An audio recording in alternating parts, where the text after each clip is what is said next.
There are places in the world where history is not just remembered, but physically preserved, line by line, letter by letter. Beneath the walls of Vatican City lies one of the most extensive documentary collections ever assembled by a single institution, a labyrinth of paper, ink, and power.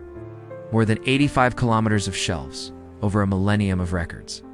Within them are decisions that shaped empires, silenced voices, and influenced the course of civilization. Some of these documents have been revealed, others remain sealed, and what lies inside them may challenge not only what we know about the Church, but what we believe about history itself. Because the most controversial records are not the ones we have seen, but the ones we have not. Officially, they are no longer called the Secret Archives. In 2019, the Vatican formally renamed them the Apostolic Archive, a decision that was more than semantic. The word secret, in its original Latin meaning, referred simply to something private. Not hidden, not forbidden. But over time, in modern language, the word took on a different tone, one associated with concealment and suspicion. Oh.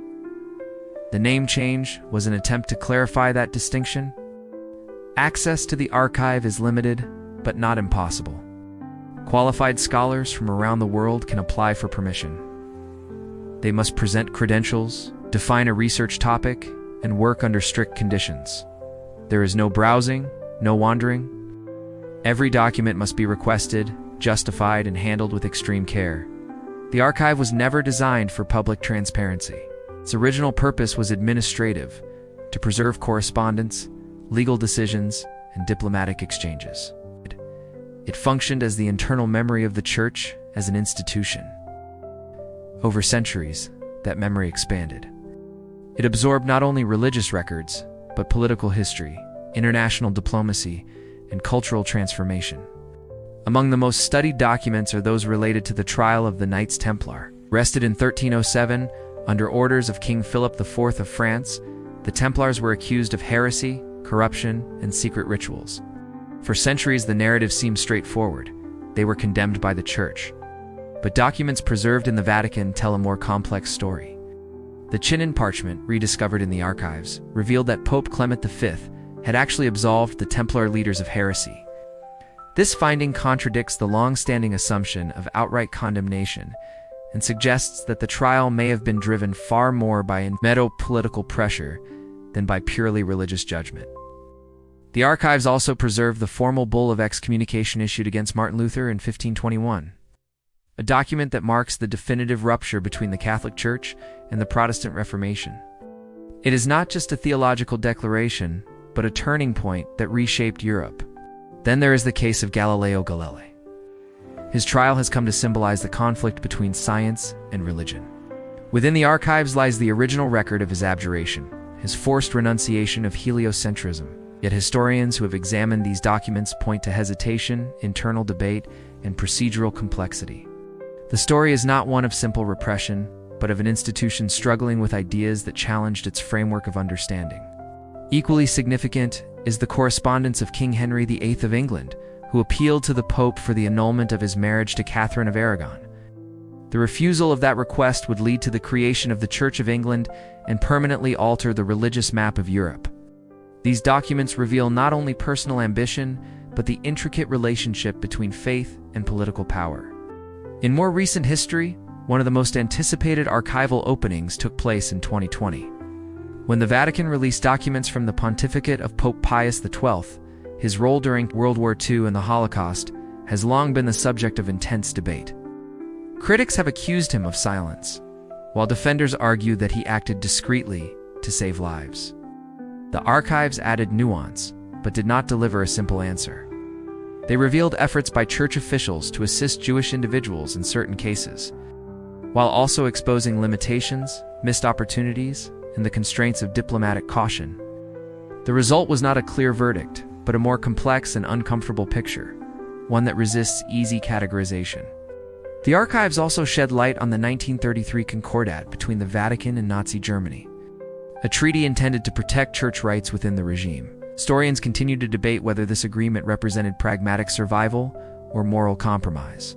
Similarly, documents related to fascist Italy reveal a relationship with Mussolini's government that was neither one of full alignment nor one of outright resistance, but something in between, shaped by circumstance and necessity.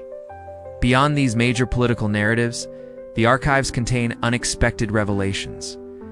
Among them are letters from figures not typically associated with the Vatican, including correspondence linked to Abraham Lincoln. These documents highlight the global reach of Vatican diplomacy and its engagement with events far beyond Europe.